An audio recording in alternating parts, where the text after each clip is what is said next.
Hey everyone, and welcome back to the Problem with Authority podcast. I'm your host, Kiersten Kelley, and today we will be discussing the problem with compulsory sexuality.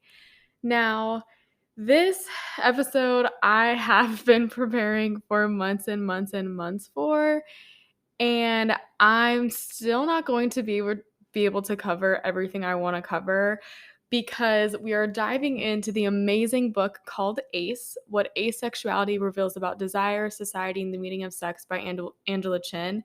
And there's no way that I can get through all of the amazing points that Angela has in their book. But I'm going to try and do the best that I can to hit on things that really stood out to me in relating to my experience of sex, sexuality, and different things like that, and highlight just the dangers that of messages and beliefs that we have in our society that really hinder all of us, not just people who are ace. And I do want to start with a disclaimer. I will, I'm not here speaking today as an expert on the ACE experience because it is not my own, but allos, which is anyone who feels sexual attraction for other people, can learn a lot from the ACE community. So I will be speaking today on this book, how it puts sexual attraction and desire in perspective for me, and how that ties in my sexuality and sexual experiences. And I think having conversations like this today are so important because no one ever really talks about sex like Angela does. And sex is shoved in our faces all of the time, as well as certain expectations and beliefs about it, but it's always on like a superficial level. And I think that can be really damaging to everyone, let alone like the lack of like sex education in our schools that's like inclusive, and the whole idea that we should be preaching abstinence, which like doesn't work, but that's kind of a separate issue. But there is a lot of issues I think in our society surrounding sex, and Angela does such a great job at touching on a lot of amazing points. And please, please, please, please, please go read this book. It changed my life. It changed my life. It healed me in a lot of ways that I was definitely just needing to be healed from. And we'll jump into it. All right, so I want to start with this quote from the book so everyone listening can be reminded to keep an open mind. Angela asks that all of us question our sexual beliefs and promise that doing so means that the world would be a better and freer place for everyone, as we are still figuring it out. And I think that's a really great way to start the episode because, you don't know what you don't know, and you don't know what other people go through unless you're exposed to it. And I think that learning about the ACE experience can put a lot of things into perspective for you as an allo, or if you are ACE, this is a great book for you. So we're going to start with the language and definition of ACE. So I'm not going to define ACE in my own words because at the beginning, Angela goes into the history of the term and how using the same logic to define other sexualities, the same as asexuality, did not work because it kind of reiterated that misconception that they lack something, like making it an opposing definition to someone who is an allo, which wasn't good. So here's a passage that gives a great description of what being ace is like. So my allo friends say they feel sexually attracted to people they have just met, to people whose company they don't enjoy, to people they don't like or even find good looking. Aces don't experience this. Aces can still find people beautiful, have a libido, masturbate, and seek out porn. Aces can enjoy sex and like kink and be in relationships of all kinds. I think this passage was great because it shed lights on asexuality and also debunks some myths, such as people assuming that aces are like anti-sex or prudes, or that they're lacking something, like something is wrong with them, because that's not true. They just experience things differently. And because of how hypersexual I think our society is, we tend to think that if you don't have a libido, there is something wrong with you. It's menopause, it's trauma, it's whatever it is, but some people just don't experience sexual attraction at all. And that's okay. So let's get into this next part. So sexual attraction does not equal sexual drive. And this is such an important distinction to make, and I didn't realize it until I was reading this book. So I'm going to say it again. Sexual attraction does not equal sexual drive. So sex drive or libido or being horny is a desire for sexual release and not be about anything or anyone but that. And even then, if you do not have that, that is okay as well. And sexual attraction is the horniness toward or caused by a specific person. So they're very different. A lot of times we think that they are the same thing, but they're not. So as an ace person, you can have bodily sensations like the sex drive, the libido, the horniness, but that does not turn into a desire for others' sexual attraction, if that makes sense. So I think this distinction is important so that we can all become more aware of when we're experiencing what. And if we're experiencing both or if we're experiencing one over the other, and that it's okay to do that. And I think that was really Angela's point in this entire book. I'm not going to lie to you guys. I struggled to read this book because the points I felt like were just beyond my intellectual capacity. Like I had to read some of these passages over and over and over again to fully understand Angela's point, but it was worth it because I learned so much. And one of her biggest things, a theme I see Angela do throughout the book is really just break things down further and further and further and further. In our society, we're very much like it's this or that. You're on this side, you're on that side. And a lot of it is about like political agendas and control and different things like that. And over the capitalist a viewpoint that we all see ourselves in here in America specifically. But she really just breaks down, goes further and further and further. Even in the book, at some point, she goes to break down attraction. Like you can be sexually attracted to somebody, you can be emotionally attracted to somebody intellectually.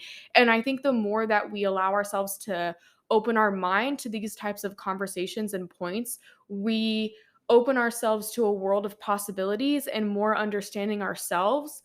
And maybe we do things because we were taught it, and that's just all we thought that we were able to do because of maybe stereotypes or gender roles or different things like that. But when you're reading this book, you can really your mind just goes to a lot of different experiences that you've had growing up, and you're like, wow, like it's more than just like, oh, I liked that person, or oh, I was sexually attracted. Like there's a lot more going on than just the basic stuff, which I love. Okay, rant over.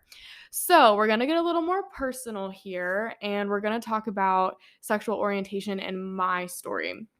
And this is actually really exciting because I've never talked about this on the internet, and I'm kind of nervous, but we're going to go into it. So struggling with your sexuality is a hot mess. Anybody who's ever been there, it's exhausting, it's confusing, it's really, really hard. So I struggled for about 4 years after high school, confused as heck. And I had to do a lot of reading, a lot of thinking, a lot of therapy just to figure out what was going on with me. So at this point, I am attracted to men, women, non-binary, and trans individuals. Period. And I loved the term bisexual for a while, but then I read that since bi means like two, you're saying that you're only attracted to two genders when there's multiple genders, and like that's not necessarily true for me. So I guess I would be more pan, but I love bi, and I love the bi flag. So I don't know. I'm honestly tired is what I am, but I'm here, and I'm not just attracted to men, and that took a really long time for me to fully accept and understand what that meant to me. And my family knows, my partner knows, they've known for a while. But I had to go through a lot of exploring in queer spaces like TikTok and reading books like this and listening to other people's lived experiences to fully get to that point of acceptance. Because I think as just with like identity and everything, like I would never want to put myself in a space and take over that when it's not my experience. And I think because I didn't see my sexuality as something traditional as to how people explained it to me, I didn't think that I could be anything other than straight But then as I started connecting with people, online and listening to their stories, I'm like, oh, so there are people out there that, their story of coming to understand their sexuality was similar to mine, and that is okay. There's not one way to be queer and a part of the queer community, which is really, really cool. And it's been really cool to embrace it more and be accepting of it more, and just not be so stressed out about it. But yeah, so if anyone is struggling, just know that it is hard, and it's hard because of so many, things that intersects. You know, your family's beliefs, your beliefs growing up, the environment that you're in, what you're going through at the time. I think for me, especially in high school, Angela talks about this in the book, but I couldn't find specifically where they said it. But they said something along the lines of, you can only focus on really one issue at a time. And for me growing up, my main issue has been anxiety. And I've talked about that a lot, and experiencing anxiety and panic attacks and just a lot of mental health issues. And so I couldn't really focus on anything other than that struggle, because that is all the energy that I had the capacity for. And then also trauma. So like I handled my anxiety, and then some repressed trauma came up. So then I had to deal with that. And then the sexuality stuff came out. So it really is, when you start to heal, it's kind of like a Pandora's box. You're peeling back those layers of things. And it's taken me 4 years to get to the space that I'm at, which is a really long time. And I didn't know that, like, and it seems so dumb, like the things that I thought, but I didn't know that you could go through that as an adult. Like, everybody just kind of explained to me, like, oh, when you're a kid, that's it. Like, I didn't know that you could figure it out later on in life. I didn't. So I'm here to tell you that you can, and it's okay. So I'm going to go dive into a little bit, where my mindset was growing up, just in case my story does relate to anybody out there, because I never heard anybody's story like mine, and that made me feel like I couldn't be who I am. So for the longest time, I didn't think I could be anything other than straight, because of trauma I experienced, which resulted into some intense hypersexuality. But I'm not going to get deep into that because that's my trauma. I'm not going to share that. That's a little bit too personal, but I did experience that. So I was very hypersexual. Sex was like a lot of the only thing on my mind for a really long time. And I think there were a few things in my environment that encouraged that, which really wasn't healthy. Just like messaging for like women, and like, the more sexual we are, the more attention we're going to get from, specifically a lot of people, because there's also something called compulsory heterosexuality, which we'll get into later, especially, wanting to attract like males and all of that stuff. And so that wasn't really good. And then the religious aspect of things was, my parents raised us in the church. And if you want to check out how terrible that experience was for me, you can check out my problem with the church episode 2 on this podcast. However, they always told me that being gay, or, queer in general, that it wasn't a choice, that it was something, it was who you were. But they would always say, like, it's them, not you. Like, they would never say, like, oh, that's something that, like, you could experience as well. So that's what confused me a little bit, because I was like, oh, like, yeah, like, being like, whatever, it's who you are, you're born with it, it's not a choice, whatever. But they never said that I could possibly not be straight. So I just thought, oh, well, I am, the end. And it's just, ugh, oh my goodness. And they would say that, like, other people, so then when I would be sexually and emotionally attracted to other girls growing up, I would push it to the back of my head, because I was like, well, that can't be me, because my parents didn't say that I could, which is like dumb, but I mean, this is how this stuff works, really. And it worked out for their longest, because there was never a girl I knew growing up that I would be interested in dating. Like, there was never, like, like I'm very I think I'm very picky when it comes to the people that I let into my life. There's very specific things that I look for, and I just didn't there was not a girl to me that was open and like out and like had qualities that I appreciated. Like that never worked out like that way for me. So it was always just guys. And it just I just like, okay, well, the guys are here, like, that's it. And I started dating Austin when I was in my junior year of high school. So I've been with him for a really long time. So I was like, oh, the end. I'm straight the end. Like, there's nothing beyond that. But then I got to college and, well, there is a lot more to it than that. And for me too, I'm also a like romantic person. I feel like we need to have some sort of like friendship or relationship in order to engage in sex, even though I know that like sex isn't everything, and you don't have to be having sex to be in a relationship with somebody. But for me, for the longest time, I thought, oh, like if I'd never had sex with a woman, or if I never kissed a woman, or if I never did anything with this woman, then, or a trans individual, or a non-binary person, then I'm just, straight, because I never experienced that, so that's it. But that's not how that works either. So through reading Ace, I realized, that sex is not everything, and relationships are about a lot more than that, and that I really need to take the time to get to know myself. And that's been a really healing experience. And I was so scared to come out, like I said, to the world for the longest time, because I never met anybody with my story. I thought that you just had to like be queer like your whole way through, like from being little, and nope, that's not how that works. Oh my god. But what really helped me is, I remember this specifically, I was watching Trin Lavelle, and I don't know if you guys know Trin, but she's a YouTuber, and she literally just reacts to movies, but she's super popular and she's really good at it. And she was talking about in her videos that she knew that she was attracted to women before she knew she was attracted to men.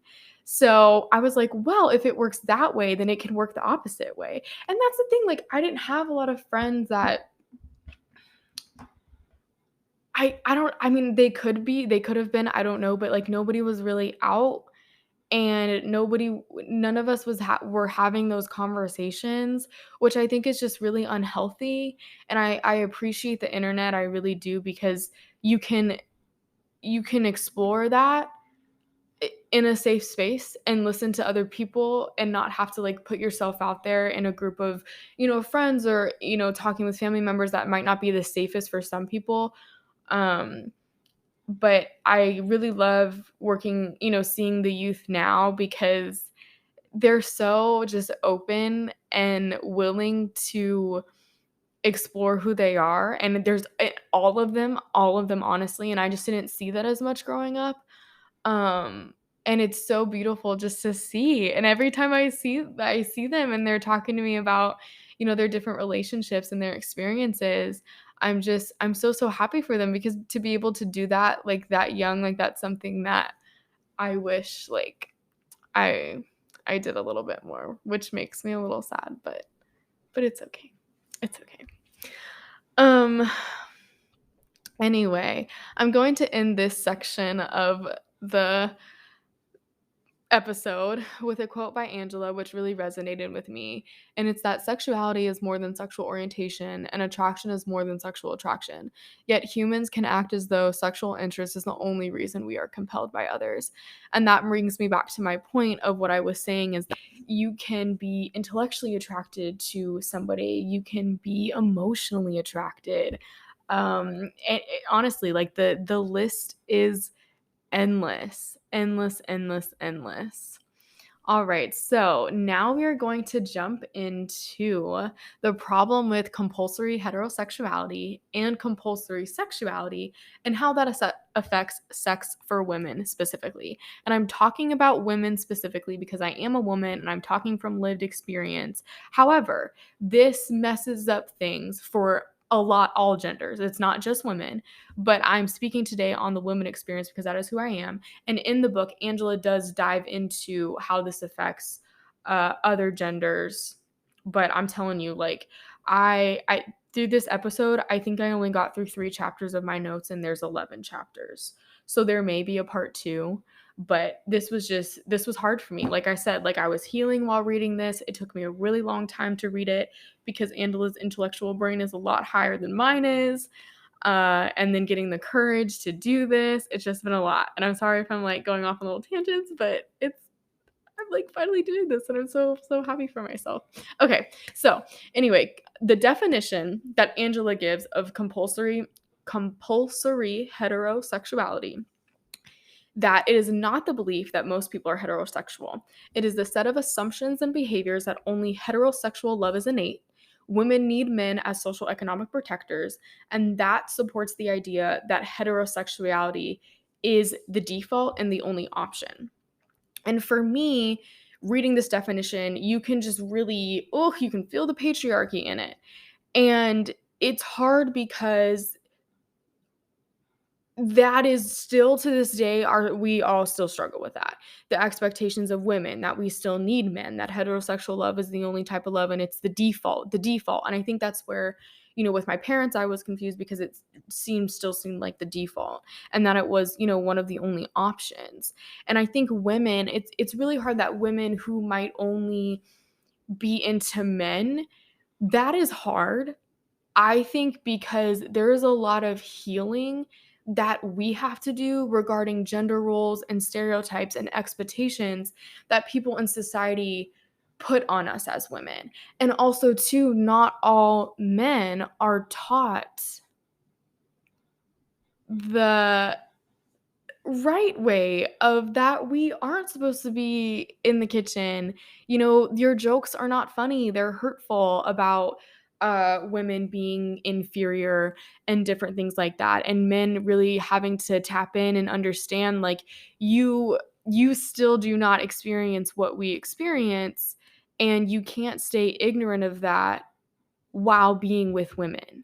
And that is, I think, that is a very hard struggle that I do not think a lot of people talk about.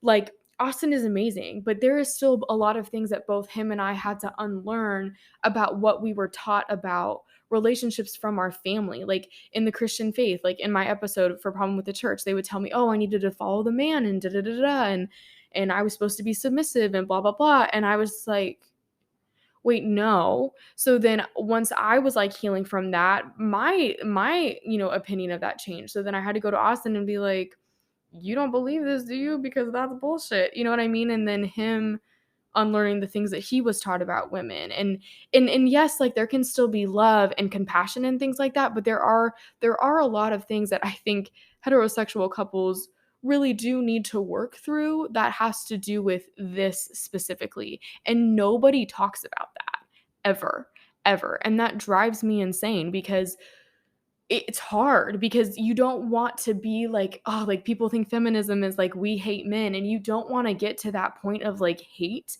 But it can be really hard when growing up you experience the things that you did from other boys and other men, and them saying, oh, boys will be boys while they're hitting you or hurting you. And then you're heterosexual, so men is the only thing for you.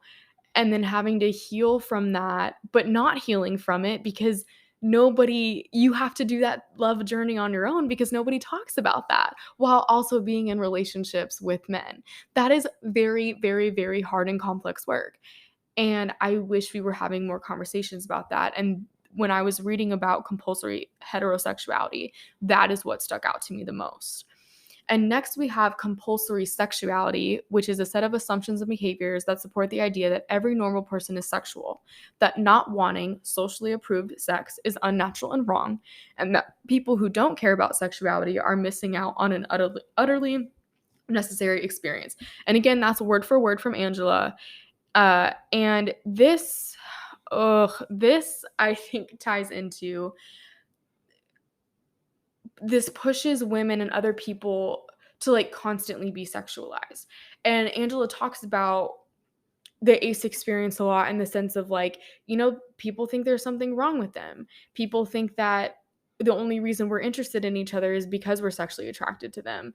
That's it. There couldn't be anything beyond that. People think we put sex is thrown in our face all the time. And if you're not this, if you're not that, then you're wrong. Then you're incomplete. There's something wrong with you, which is not true, because there are aces out there in the world that experience things so differently and also come from a framework and understanding that could be healing for all of us. Angela says it all the time, is that aces want the world to be able to have more options and heal and have choice and not be stuck in these rigid boxes. And I feel this compulsory sexuality plays into like women constantly being sexualized. It puts pressure on women to be like, you're the one that needs to satisfy your partner whenever they please, or do things they don't necessarily want to do because of the messages of like, oh, if you don't have sex with your partner, or specifically a lot of the time they say boyfriend, for 2 weeks, he'll leave you. Or if you do not keep things interesting in the bedroom or exciting, they'll leave you. And there's so much pressure on women for that. And that is another thing you have to heal in yourself. Because, and this was something I struggled with for a really long time because of those messages. If I wasn't in the mood, I would freak out. I was so anxious because I was like, oh my God. And oh my goodness, I read this feminist book called Blurred Lines in college, which I have mixed feelings about. However, in one of our discussions, we were in a women's issues class. We talked about how healing it was to read some of that feminist literature, because we were questioning a lot of experiences that we had had as women growing up and things that we did, and we were questioning, going back, did we do this because we really wanted to do it, or because we were trying to uphold this standard? And that's a lot to dive into, and that's a lot to unpack. It really is. It's hard. This none of this is easy. It's not. And you will cry a lot. And that's the terrible thing about learning, is that sometimes it is painful.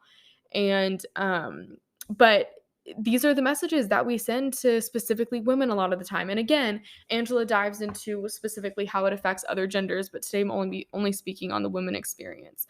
And there's so much pressure for women to do certain things, but we're also judged if we're too sexual. And it's exhausting. Like, these messages are so damaging when it comes to intimacy with your partner. Like, even if your partner doesn't encourage any of those messages, because you might not be verbalizing that you're doing certain things because of the things that you've been told. Like, even if your partner, like my partner, great, like, you don't want to do something, that's fine, consent, where we do that whole thing. But then in my head, I'm still like, oh, but what if? But like, sex is not everything. And I believed that for a really long time. Like, if my college friends are listening, like, they definitely know that. And that comes from a lot of issues that I have in these messages, and it's not true at all. You have choice, you have the right to be into it or be not into it at all. And that's simply that.